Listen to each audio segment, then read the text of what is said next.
Subscribe now and press the bell icon. Never miss an update. अस्सलाम वालेकुम dear students. हमने पहले 2 units complete किए हैं। इलेक्ट्रोस्टैटिक्स हमने कंप्लीट किया है, करंट इलेक्ट्रिसिटी हमने कंप्लीट किया है। आज हम उठाएंगे तीसरा यूनिट आपके सिलेबस का, जिसका नाम है magnetic effects of current and magnetism. ये एक यूनिट है, एक बड़ा सा यूनिट ये भी है। पहले हम इसमें ये पोर्शन पढ़ेंगे, मैग्नेटिक इफेक्ट ऑफ करंट, उसके बाद मैग्नेटिज्म, वो पोर्शन पढ़ेंगे। देखो, this is first lecture of this unit. देखो, इलेक्ट्रिसिटी अगर हम देखेंगे यहां, इलेक्ट्रिसिटी एंड मैग्नेटिज्म, ये बहुत सालों से हम सेपरेट ब्रांचेस हमारे लिए थे, electricity and magnetism, separate branches. लेकिन 1820 में एक साइंटिस्ट ने एक डेमोन्स्ट्रेशन की। एक्चुअली वो एक्सीडेंटल था, वो डेमोन्स्ट्रेशन, वो जो एक्सपेरिमेंट था वो एक्सीडेंटल था। जो एक्सपेरिमेंट किया वो किया है ओरस्टेड ने। ओरस्टेड, हैंस क्रिश्चियन ओरस्टेड इसका असली नाम था, हैंस क्रिश्चियन ओरस्टेड। ओरस्टेड ने किया क्या 1820 में, मान लीजिए इसने एक कंडक्टर लिया, ये कंडक्टर है, यहां पे ये बैटरी है, यहां पे एक रियोस्टेट में लगा दूंगा इसमें RH। चलो यहां से ये मैं यहां पे एक की ले रहा हूं, से दिस इज कंडक्टर AB। यहां पे उसने एक मैग्नेट रखा, small magnetic needle.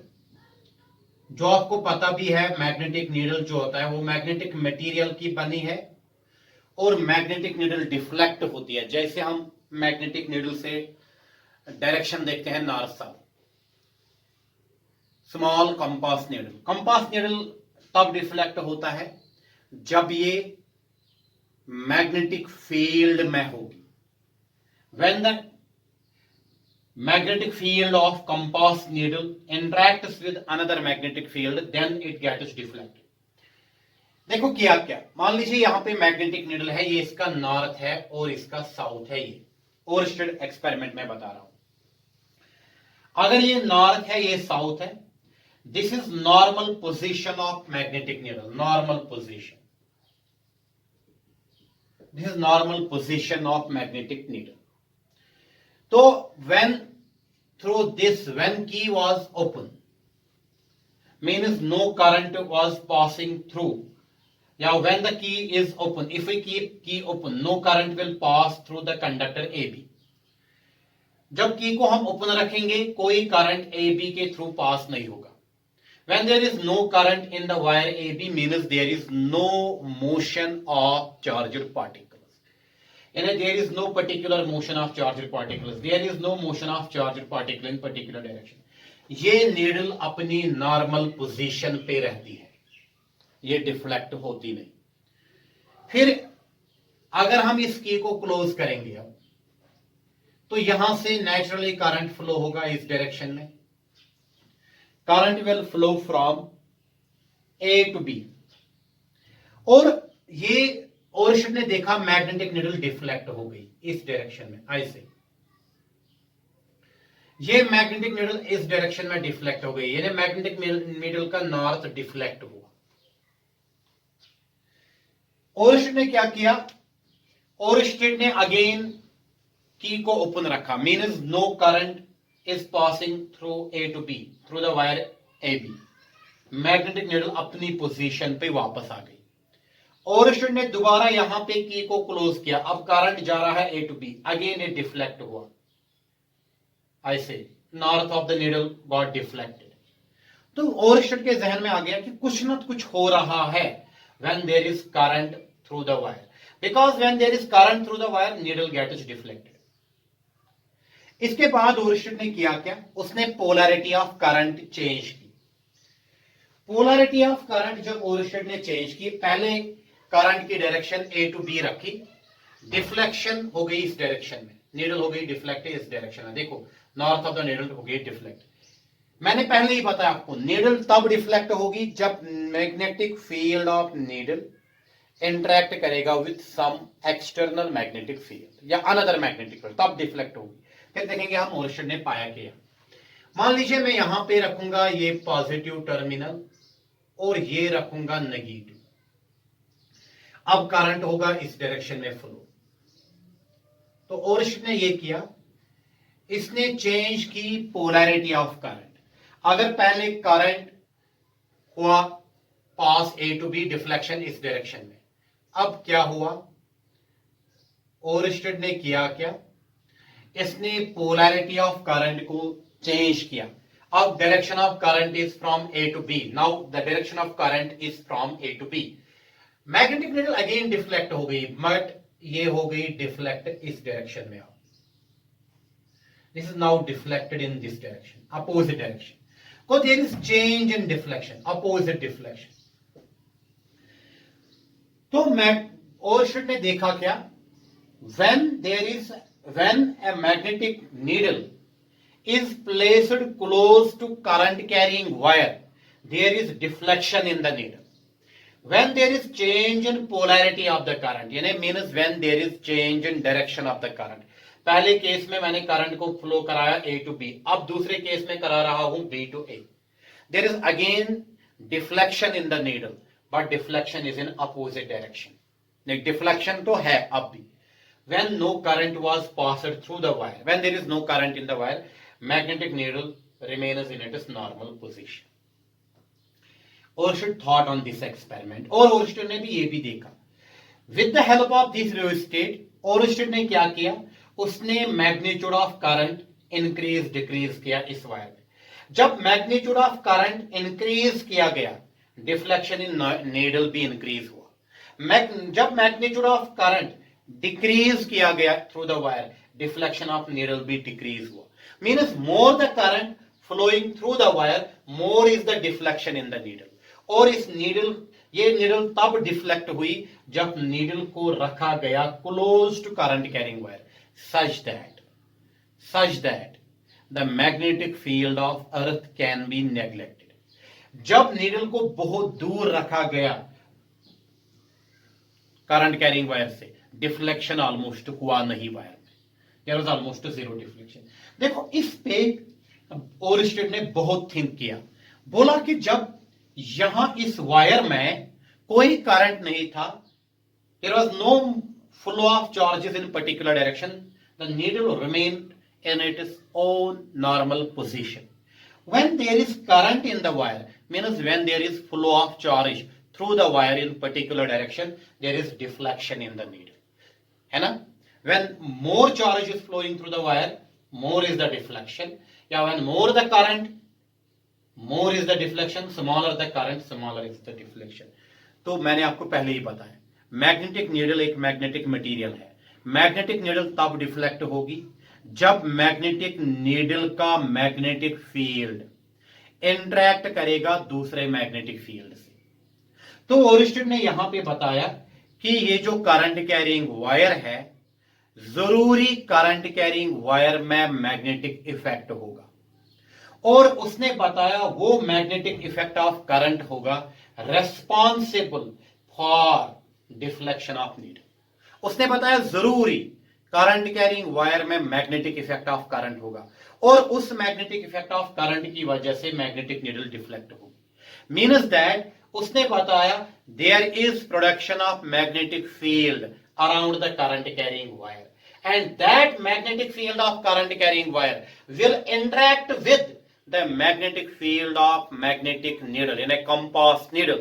The two magnetic fields will interact with each other, means they will exert force on each other.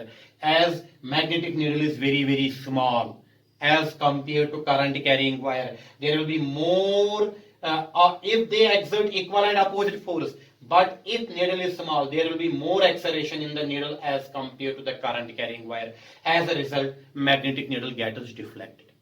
तो उसके इस सवाल का आंसर आ गया कि मैग्नेटिक नीडल क्यों डिफ्लेक्ट हो गई. कल आपको क्वेश्चन एग्जाम में होगा, when magnetic needle is brought close to current carrying wire it gets deflected. Why? What is the reason?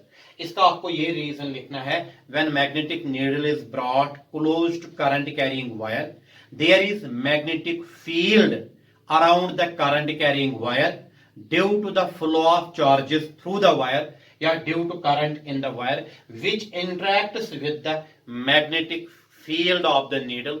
As a result, the two fields will exert force on each other. As a result, the magnetic needle will experience force, due to which the magnetic needle gets deflected. So magnetic needle is deflected because of the magnetic force acting on it due to current carrying wire. तो इससे हमें ये पता चला. हमने ये सोचा था इलेक्ट्रोस्टैटिक्स में, ये किया था चार्ज एट रेस्ट, उसने हमें दिया electric field, provides electric field only. वो charge at rest electric field मैं बताऊंगा, that is independent of motion of charge, that is independent of speed of charge, that is independent of velocity of charge. Whenever the charge is at rest, हमने electrostatics में पढ़ा, it provides electric field. Now यहाँ मैंने कुछ और सीखा. When charge is in motion, electric field is always associated with charge. When charge is in motion, it provides another field called the magnetic field. So in addition to electric field, charge in motion provides magnetic field. So in moving charge, there is electric field associated with it, there is magnetic field associated with. So the source of magnetic field is charge in motion. ये किया ओरिस्टेड ने, उसने बताया source of magnetic field is moving charge या flow of charge, और current या current through the wire produces magnetic field around the wire. So source of magnetic field is moving charge. So in moving charge, with moving charge, electric field as well as magnetic field is associated. Moving charge के साथ अब electric field भी है, moving charge के साथ अब magnetic field है, which are inseparable. वो दो fields inseparable है. तो moving charge के साथ अब electric field भी है, moving charge के साथ अब magnetic field भी है. Charge at rest उसके साथ only electric field है. So ये कारण बना Oersted experiment for unification of electricity and magnetism. Electricity and magnetism, इनको दोनों को नाम दिया गया इलेक्ट्रोमैग्नेटिज्म. तो अब हम अगर बोलेंगे इलेक्ट्रिसिटी एंड मैग्नेटिज्म, इसको हम नाम बोलते हैं इलेक्ट्रोमैग्नेटिज्म, यानी जिसमें इलेक्ट्रिसिटी भी आएगा, जिसमें मैग्नेटिज्म भी आएगा. तो मैं बताऊंगा electromagnetism is the branch of physics in which there is magnetism due to electric current. Go, this is sub branch of physics in which there is magnetic field, yeah, there is magnetism because of the electric current. The electromagnetism goes, so it is Oersted जिसने पहले electric field और electricity और magnetism को unify किया. Electromagnetism हम क्या बोलेंगे अब? Electromagnetism is the name given to branch of physics in which magnetic field और magnetism is produced due to current through the wire, due to electric current, in which magnetism is produced due to electric current. हमें पहले यही पढ़ना है, magnetic effect of current. यही पहला हमारा जो टॉपिक है इसमें, मैग्नेटिक इफेक्ट ऑफ करंट. तो पहले हमने ओरिस्टेड एक्सपेरिमेंट किया. क्या है Oersted experiment? When a needle is brought close to current carrying wire, it got deflected from its normal position, and the reason for deflection is that the field of magnetic needle will interact with the magnetic field of current carrying wire. As a result, force is experienced on, या force is exerted on magnetic needle, that is why magnetic needle gets deflected. Oersted found that with increase in strength of current through the wire, there is more deflection. With decrease in strength of current through the wire, there is less deflection. देखो, इसके बाद Oersted के बाद आ गया हमें बहुत सारे Markovnikov आया, जेसी बोस, और ज्यादा अच्छा काम किया है मैक्सवेल ने। मैक्सवेल ने 1864 में इलेक्ट्रिसिटी और मैग्नेटिफिकेशन को कंप्लीटली यूनिफाई किया। मैक्सवेल ने 4 इक्वेशंस दे दिए जिनको हम बोलते हैं मैक्सवेल्स इक्वेशंस। अभी हमें इस यूनिट में उनको नहीं पढ़ना है। मैक्सवेल्स इक्वेशंस हमें इलेक्ट्रोमैग्नेटिज्म में पढ़ना है। एक और यूनिट है इलेक्ट्रोमैग्नेटिक वेव्स, उसमें हम मैक्सवेल्स इक्वेशन पढ़ेंगे। तो मैक्सवेल्स ने 4 इक्वेशंस फिर डेवलप किए, या 4 इक्वेशन मैक्सवेल ने बताए। फिर हमें वो 4 इक्वेशंस हमें एक्सप्लेन करता है all the phenomena in electricity and magnetism. तो देखो, इसके बाद हमें एम्पियर स्विमिंग रूल बताऊंगा। ये एम्पियर ने एक रूल दिया, ये रूल हमें बता रहा है direction of deflection of magnetic needle. देखो एम्पियर ने क्या बताया, ये जो मैग्नेटिक नीडल जो हमने when the magnetic needle was brought close to current carrying wire, it got deflected. The direction of deflection was given by Ampere swimming rule. देखो ampere ने हमें क्या बताया, इसने बताया मान लीजिए आप एक कंडक्टर लीजिए, मान लीजिए ये कंडक्टर है और करंट फ्लो होता है A to B, और ये मैग्नेटिक नीडल है। This is magnetic needle, say this is north of the magnetic needle, this is south of the magnetic. Let the direction of current is from south to north. इसने बताया चलो हम imagine करेंगे। Ampere ने बताया let us imagine there is a man swimming along the conductor in the direction of current. इसने बताया consider a man along the direction of current swimming. ये मान लीजिए इसका राइट आर्म है, ये लेफ्ट आर्म है स्विम का, लेफ्ट आर्म ऑफ स्विमर। जो मैन स्विम कर रहा है उसका लेफ्ट आर्म है ये, मान लीजिए। इसने बताया कि अगर आप कंसीडर करोगे a man is swimming along the conductor in the direction of current facing the needle, facing the magnetic needle, such that if the current enters the man through his feet, this is the feet of the man, let the current enters the man through the feet, then there is deflection of the needle, there is deflection of the needle is deflected in such a direction, या towards the left hand of the man, towards the left hand of the man। मैं बताऊंगा दोबारा क्या बताया, ampere swimming rule क्या बता रहा है। एम्पियर स्विमिंग रूल हमें ये बता रहा है it gives the deflection of magnetic needle due to the current carrying wire. इसने बताया चलो let us consider a man swimming along the conductor AB in the direction of current facing the magnetic needle in south north direction. Let the current is in south north direction. Now the needle will get deflected if the current enters the man through his feet. चलो man के feet, ये जो पाँव है man के, वहां पे current enter होता है। If the current enters the man through his feet, then the needle will deflect towards the left hand of the man. मैं दोबारा बताऊंगा क्या है Ampere swimming rule. If we imagine a man swimming along the conductor in the direction of current facing the needle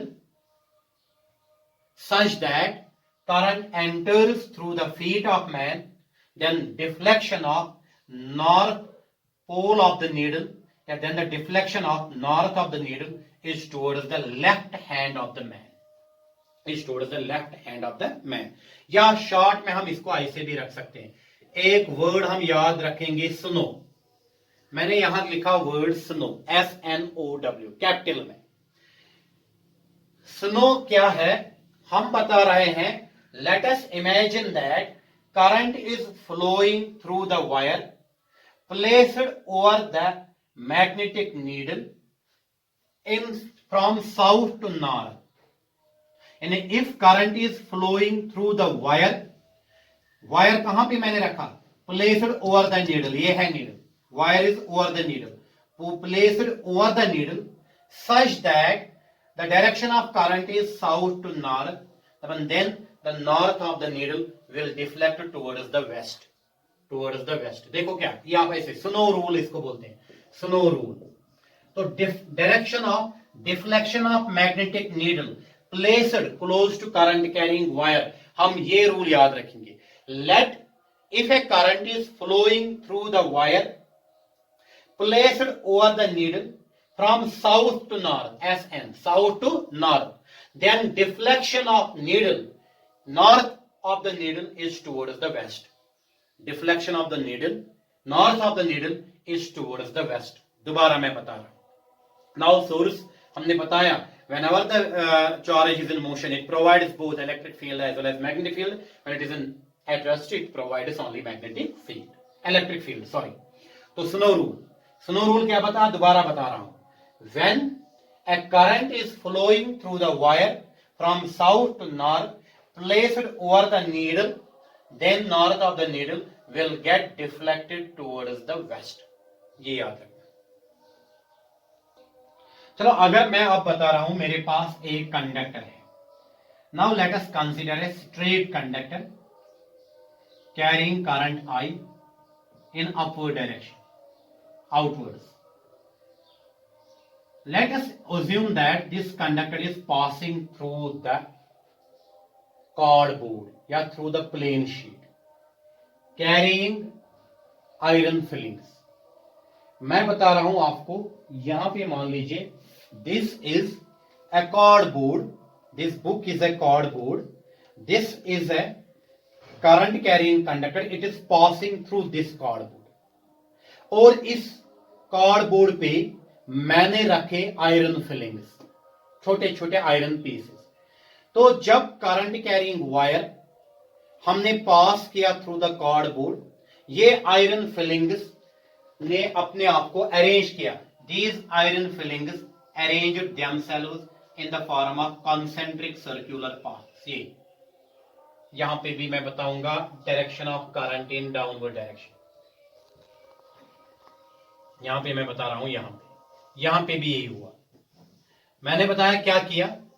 if we imagine that, या if we can do this experiment at home as well, हम इसको pass कराएंगे through the cardboard और through the sheet of paper भी, and इस sheet of paper पे या cardboard पे हम आयरन फिलिंग्स रखेंगे. Let us say that there are iron filings on this cardboard.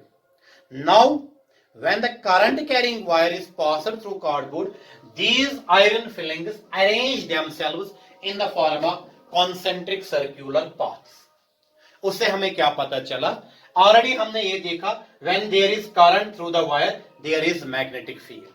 यहां करंट होता है A to B, upward direction में, यहां करंट होता है B to A, downward direction में. ये मैं आपको समझा रहा हूं. इसका मतलब है for straight current carrying wire, the magnetic field lines are concentric circular paths with centers on this current carrying wire. यहां भी और यहां भी, with centers on this current carrying wire. यहां पे upward current है, out of the plane of the paper. यहां पे downward current है या inward into the plane of the paper. These magnetic field lines are in the plane of paper, या they are perpendicular to this current carrying wire. तो मैं यहां पे बता रहा हूं, अगर मैं कंसीडर करूंगा एक current carrying wire, let it is passing through the cardboard having the iron filings. The iron filings arrange themselves in the form of circular paths which indicate that magnetic field lines. So the magnetic field of this current carrying wire, straight current carrying wire, is represented by magnetic field lines.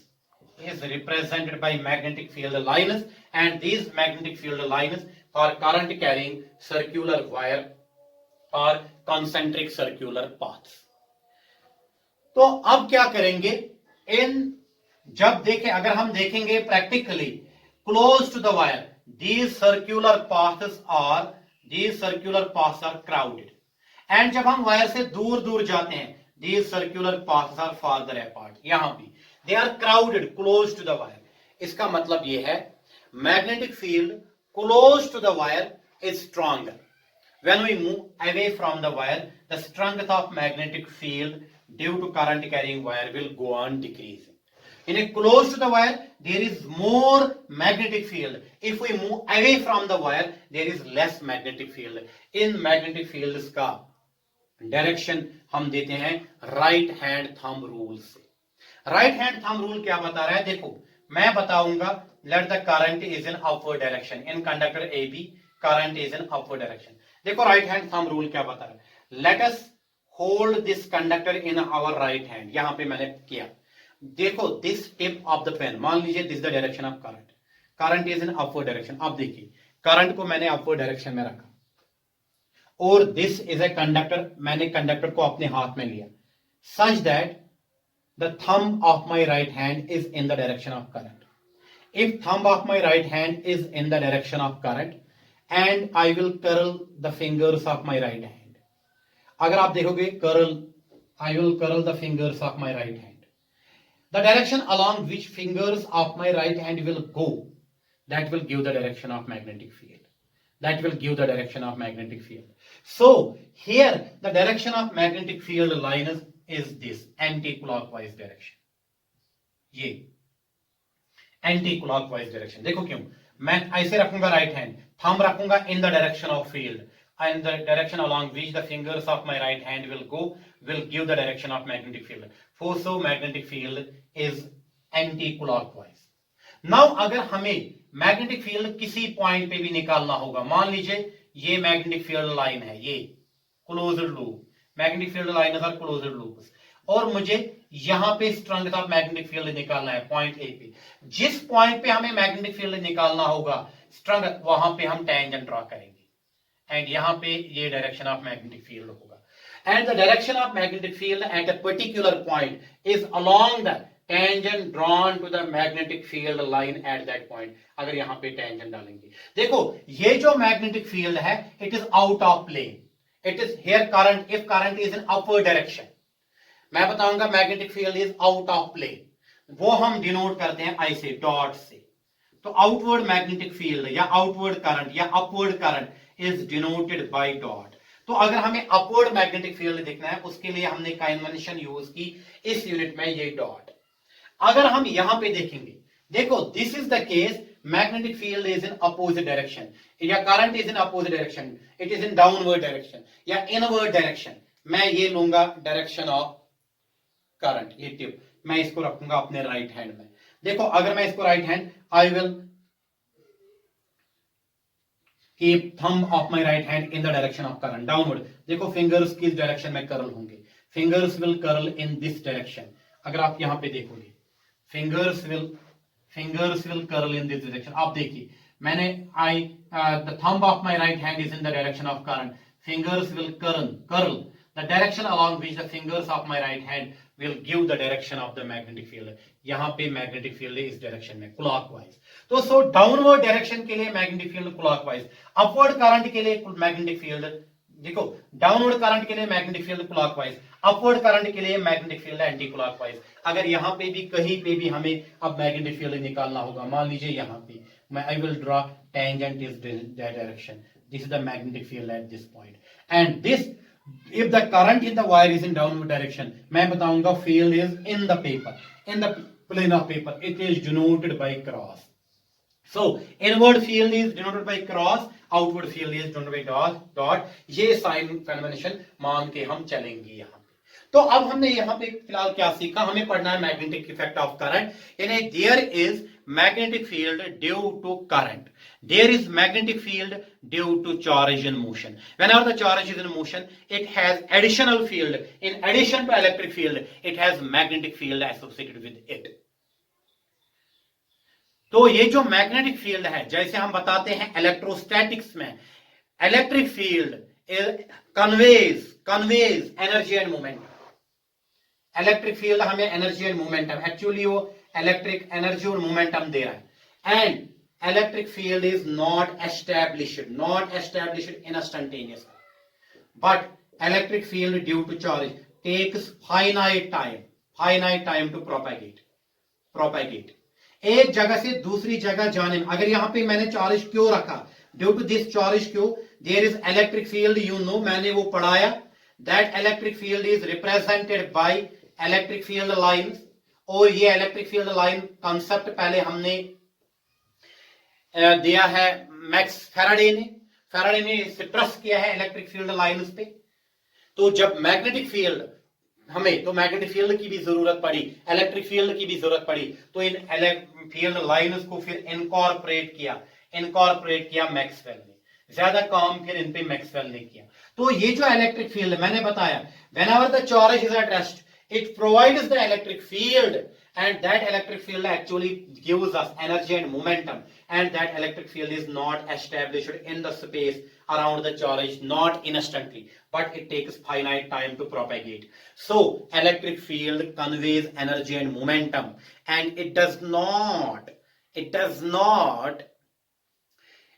establish instantly or around the space of the charge, but takes finite time to propagate. Means electric field is time dependent. Electric field also varies with time. Say in the same case, magnetic field also carries energy and momentum, and magnetic field is again energy and momentum. It again carries energy and momentum, and again it is time dependent. Magnetic field again cannot be established instantly. It takes some finite time, although small, to establish somewhere in a space around the conductor. So magnetic field as well as electric field, both are time dependent.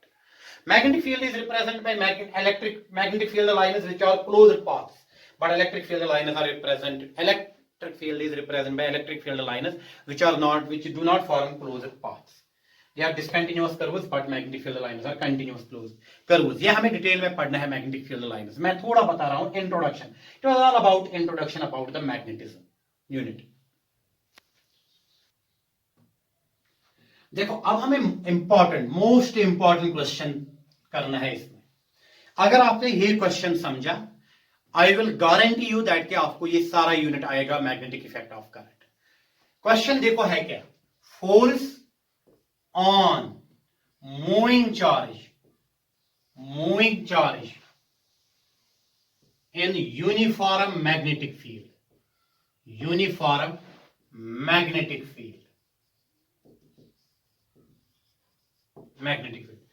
Question is very important. जो top question है हमें, force on moving charge in uniform magnetic field. Concept सीखना है, इस पे हमें फिर अगले लेक्चर में न्यूमेरिकल्स करने हैं। वो न्यूमेरिकल आपको तब आएंगे जब आप इस क्वेश्चन को समझो। देखो मैंने क्या किया, force on moving charge in uniform magnetic field. देखो अगर मैं चार्ज को रेस्ट पे रखूंगा, वो मैग्नेटिक फील्ड प्रोवाइड नहीं करेगा, ओनली इलेक्ट्रिक फील्ड प्रोवाइड करेगा। If charge is in motion, it will provide magnetic field as well as electric field. तो अब इसमें क्या करना है हमें, मूविंग चार्ज पे अगर हम रखेंगे moving charge external magnetic field में, आप बताइए मूविंग चार्ज क्या करेगा, प्रोड्यूस मैग्नेटिक फील्ड, और ऑलरेडी प्रेजेंट है एक्सटर्नल मैग्नेटिक फील्ड बी, मान लीजिए वो बी है। तो अब दो मैग्नेटिक फील्ड आएंगे, मान लीजिए इस रूम में मैग्नेटिक फील्ड है बी, और मैं ये पेन ले रहा हूं, this is a charge. If it is at rest, there is no magnetic field, there is electric field only. So there is only one magnetic field, which is because of some source in this room. Now when this charge is in motion, it will provide magnetic field. Now there are two magnetic fields. One is magnetic field already present in this room. Another is magnetic field due to this moving charge. And now these two magnetic fields will exert force on each other. They will interact with each other. Magnetic field of this moving charge interact with the magnetic field already present in the room, and magnetic field of the room will interact with the magnetic field of the moving charge. As a result, they will exert force on one another. Now as a result, there is force on this moving charge, also there is force on the field that is already present, but हमें इस पे force निकालना है। Now there is force on the moving charge, वही हमें expression निकालना है। Force on moving charge in uniform magnetic field. अब आपको पता चला क्यों मूविंग चार्ज पे फोर्स लगेगा। जैसे उस नीडल में फोर्स लगा जब मैंने नीडल को क्लोज लिया, मैग्नेटिक नीडल को close to current carrying wire, वैसे ही फोर्स लगेगा। किस पे फोर्स लगेगा? मूविंग चार्ज पे। जब हम मूविंग चार्ज लेंगे कहां पे? In uniform magnetic field. तो force on moving charge placed in uniform magnetic field. चलो मैं कोऑर्डिनेट सिस्टम ले रहा हूं। लेट अस से this is a coordinate system x, y and this is z. This is the coordinate system where it is origin. Actually तीन axis ऐसे पहले भी मैंने बताया। This is x axis, this is y axis and z axis ऐसे है। ये actually ऐसे है z एक्सिस, क्योंकि ये बोर्ड है प्लेन। अब मैं दिखा रहा हूं ये ऐसे। मैं बताऊंगा now let us consider A charge plus q। Let us consider charge plus q. Let this charge is moving with speed v or with velocity v, making an angle theta with x-axis, and let there is magnetic field in this direction. Let in the direction of x-axis there is magnetic field. Let external magnetic field is present in this space. In this space there is already magnetic field present. Let the direction of magnetic field is along x-axis. Now let us suppose that we have a charge plus q. Let charge plus q is in motion. Let it is be moving with velocity v, such that it makes an angle theta with the magnetic field b. मैंने क्या किया? Let the charge plus q is in motion. It is moving with speed v or velocity v, making an angle theta with the magnetic field b. Now आपको पता है this velocity v as a vector can be resolved into two components. जिस axis के साथ ये angle बना रहा है, एक्चुअली थर्ड एक्सिस ऐसे है। यहां पे देखो ये एक्सिस, ये और ये परपेंडिकुलर टू ईच अदर। ये रिजॉल्व होगा into two rectangular components. One will be along this v cos theta. आपको पता है जिसके साथ वेलोसिटी एंगल बनाएगी वहां कौन सा कंपोनेंट होता है? Cosine component. और इस डायरेक्शन में क्या आएगा? Sign component. यहां आएगा v sin थीटा। ये डायरेक्शन एक्चुअली ये है, तो अब मैं बोर्ड पे दिखा रहा हूं ऐसे। ये डायरेक्शन आएगा v sin theta. v sin theta is perpendicular to x axis and so magnetic field is along x axis. मैं बताऊंगा component of velocity v sin theta, it is perpendicular to magnetic field, and component of velocity v cos theta, it is along the direction of magnetic field. Q is the magnitude of the charge. देखो होता क्या यहां पे, मैंने क्या किया? Consider की एक charge plus q, let it is moving with velocity v, making an angle theta with the direction of magnetic field.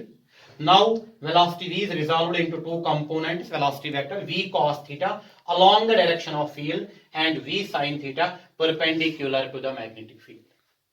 तो देखा गया इस मूविंग चार्ज अब क्या करेगी? प्रोड्यूस। पहले दोबारा बता रहा हूं, moving charge will produce it is own magnetic field. The magnetic field of moving charge will interact with the external magnetic field B. As a result, force will be exerted on this moving charge. The force on moving charge या magnitude of, मैं लिखूंगा magnitude of force on moving charge depends on following factors. देखो वो किन factors पे depend करता है? Number first, F directly proportional to Q. जो फोर्स इस मूविंग चार्ज पे लगेगा that is directly proportional to magnitude of charge, क्योंकि जितना चार्ज का मैग्नीट्यूड ज्यादा होगा उतना ये ज्यादा मैग्नेटिक फील्ड बनाएगा, उतना ज्यादा इंटरेक्शन होगा इसके साथ, उतना ही ज्यादा फोर्स इस पे लगेगा. And the force is directly proportional to component of velocity perpendicular to the magnetic field.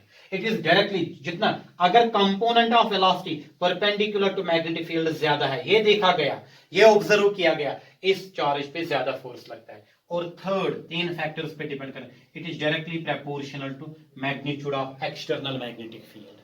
इसका अगर एक्सटर्नल मैग्नेटिक फील्ड का स्ट्रेंथ ज्यादा है तो वो इस पे ज्यादा फोर्स अप्लाई करेगा, अगर इसका स्ट्रेंथ कम है ये इस पे कम फोर्स अप्लाई करेगा. यही तीन फैक्टर्स मेरे बच्चों को याद रखना है. क्या याद रखना है? The force acting on moving charge placed in external magnetic field depends upon three factors. It is directly proportional to magnitude of charge. More the magnitude of charge, more will be the force acting on the charge. It is directly proportional to component of velocity perpendicular to the magnetic field. More the velocity component perpendicular to the magnetic field, more will be the force acting on moving charge. And more the strength of the magnetic field, external magnetic field, कि अगर strength ज्यादा होगी इस पे ज्यादा force exert होगा. तो अब 3 factors पे force acting depend करता है. The force acting on the moving charge depends upon 3 factors. Number 1, the magnitude of the charge, component of velocity perpendicular to the external magnetic field, and the magnitude of the external magnetic field. By combining these 3 factors, by combining we get F directly proportional to QVB sin theta. तो ये जो total force लगता है moving charge पे, that is directly proportional to F directly proportional to QVB sin theta. Proportionality को equality में कर लो, K QVB sin थीटा. ये जो K है ये कांस्टेंट ऑफ प्रोपोर्शनलिटी है.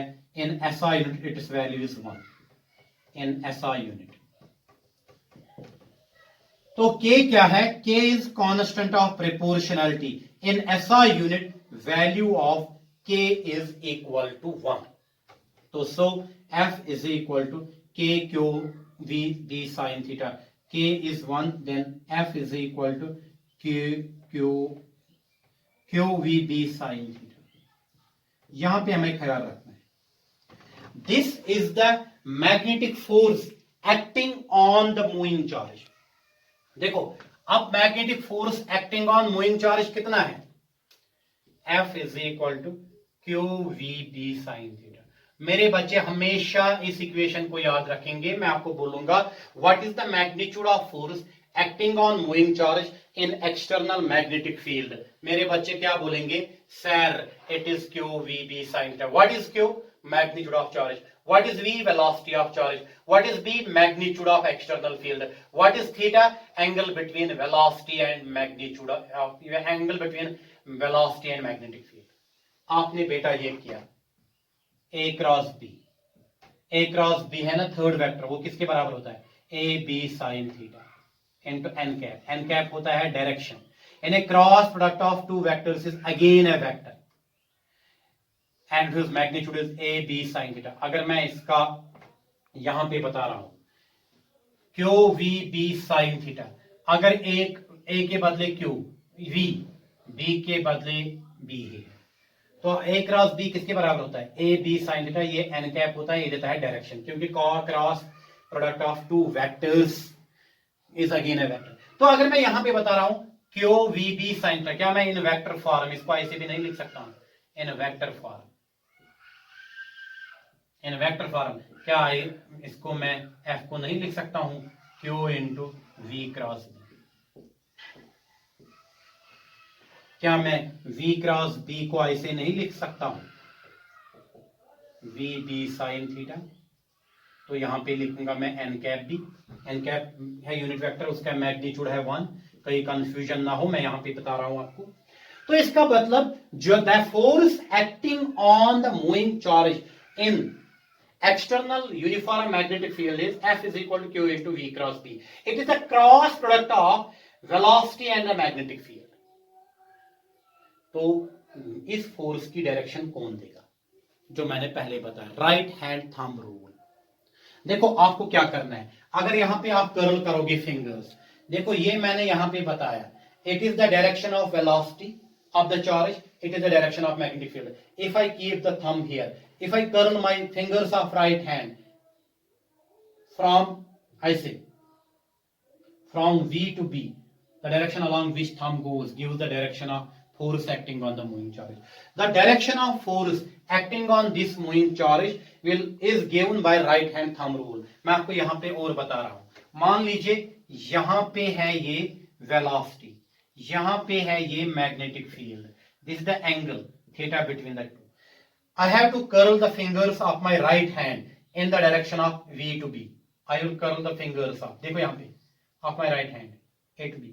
अगर वो fingers of right hand what कॉशियर पॉइंट 1 अगर मैं what A V to B, अगर मैं इनको कर्ल करूं V टू B घुमाऊंगा, रोटेट करूंगा V टू B, जिस डायरेक्शन में थंब होगा वही डायरेक्शन ऑफ दिस फोर्स होगा. Means this force F is equal to Q into V cross B.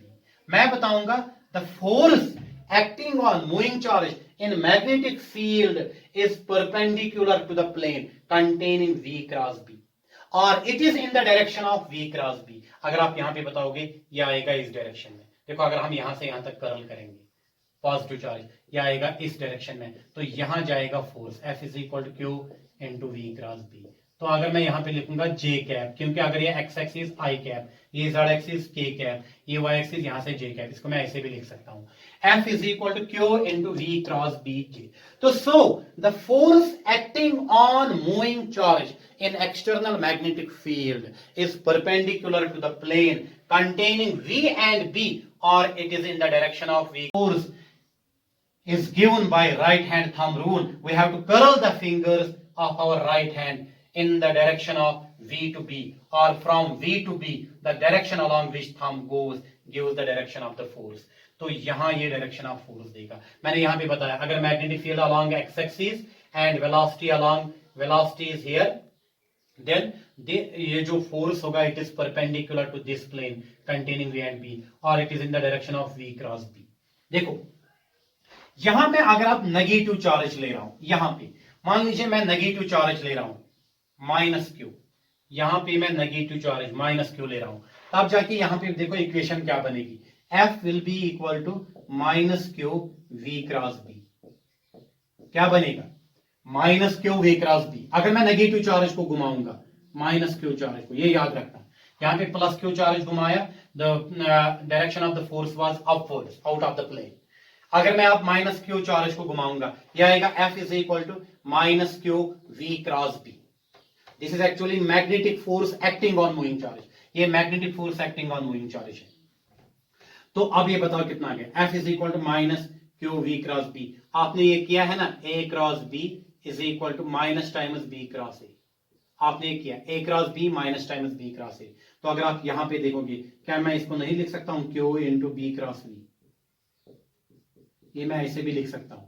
अगर ये minus Q we cross B, इसको मैं क्योंकि हमारे पास है A cross B minus times B cross A, तो यहां पे कर लो थंब को curl B to A. If you curl the fingers of your right hand in the direction of B to V, curl the fingers of your right hand from B to V, the thumb will go downwards. So it will be inward into the plane of the paper. F is equal to Q into यहाँ पे B cross V, या मैं लिखूंगा minus Q into V cross B. तो यहाँ पे फिर F आएगा डाउनवर्ड अगर आप माइनस Q चार्ज रखोगे. तो ये था all about force acting on moving charge placed in external magnetic field. कितना है मैग्नीट्यूड ऑफ कितना आ गया, F is equal to Q V B sine theta. देखो यहां पे मैं बताऊंगा आपको स्पेशल केसेस, कुछ इंपॉर्टेंट है. मैं बताऊंगा if theta is equal to 0 और 180.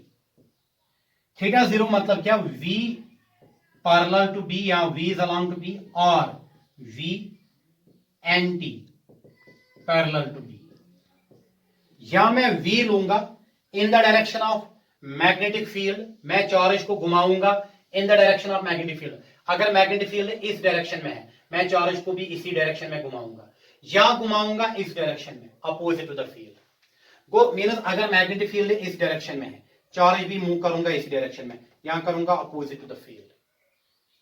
तो उस टाइम आपको पता है sine 0 is equal to sine 180 that is equal to 0. तो इस इक्वेशन से आप देखो क्या आएगा, F is equal to Q V B into 0 that is equal to 0. हमेशा ऑब्जेक्टिव आता है, याद रखना. कभी कभी नीट में ये ऑब्जेक्टिव आता है, जेडब्ल्यू में कभी कभी सिंपल ऑब्जेक्टिव आता है. So if the charge is in motion but charge is along the direction of magnetic field और opposite to the direction of magnetic field, charge is moving in the direction of magnetic field or opposite to the magnetic field, तब जाके no magnetic force will exert on the charge. So the charge will not exert any force. So charge will not exert any force if the charge is moving in the direction of field or opposite to the field. मैं बताऊंगा if V is equal to 0, वो first case and second case 0, that is charge at rest.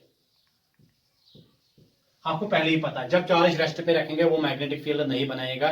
जब magnetic field नहीं बनाएगा, एक ही field है, interaction नहीं होगा दो मैग्नेटिक फील्ड के दरमियान, फोर्स जीरो होगा। वो कंसेप्चुअली आप यहां भी देखो equation through, F is equal to Q into v के बदले आएगा zero b sine theta. Zero हर किसी को अपना ही बनाता है, दैट इज अगेन जीरो।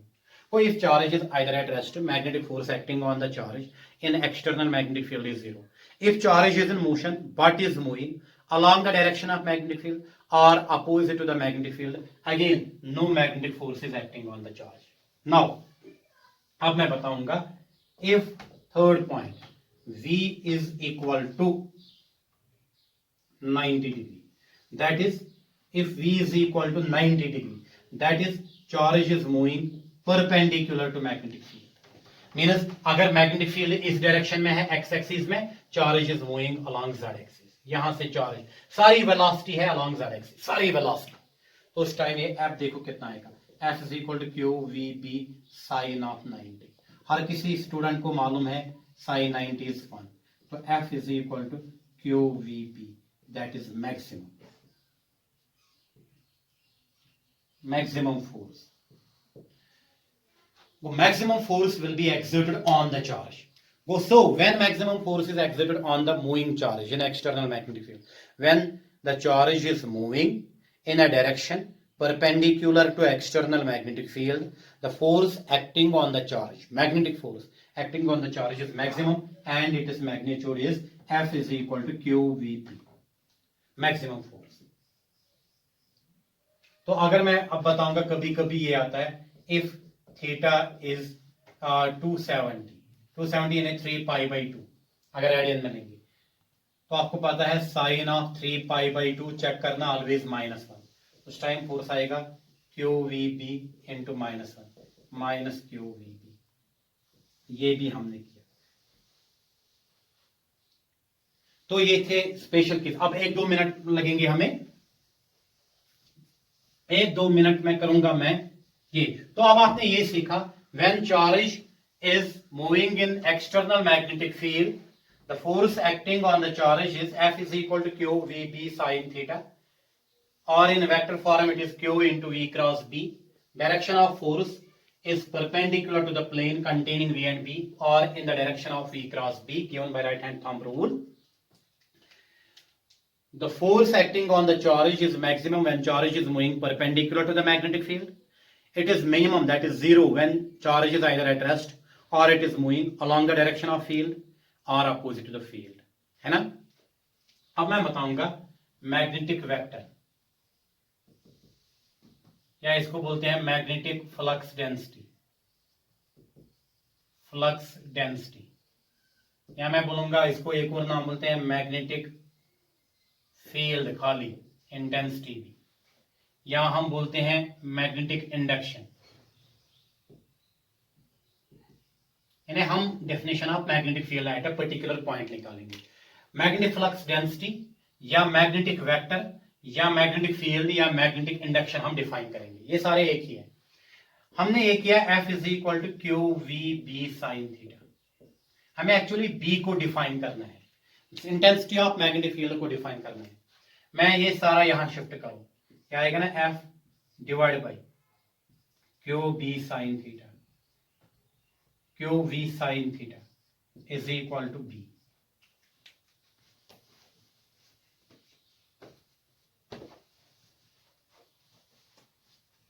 तो हमें आ गया B is equal to F divide by Q V sine theta. अगर मैं बताऊंगा if Q is 1 coulomb charge, V is 1 meter per second, theta is 90 degree, so sin theta is equal to 1. Then from this equation, then B will be equal to F divided by 1 into 1 into 1. B is equal to F. It is actually FM, magnetic force. तो हमें magnetic field intensity at a point define करना है।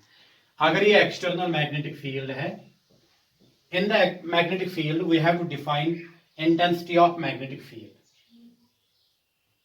Intensity of magnetic field हमें define करना। मुझे इस equation, मुझे पता है magnetic force acting on the moving charge F is equal to Q V B sin theta, मैंने क्यू और वी साइन थीटा को यहां ट्रांसफर करा है, F divide by Q V sine theta equal to B, B is equal to F by Q V sine theta. मैंने बताया if charge moving is 1 coulomb and velocity of charge is 1 meter per second, it is moving perpendicular to the magnetic field, then B is equal to F या B is equal to Fm। तो मैं बताऊंगा B is equal to Fm। So magnetic field at a point, magnetic field at a point या strength of magnetic field at a point या magnetic flux density at a point या magnetic vector at a point या magnetic induction at a point is defined as क्या? Force, magnetic force experienced by 1 coulomb charge moving at a velocity of 1 meter per second in a direction perpendicular to the direction of magnetic field। तो क्या है magnetic induction at a point?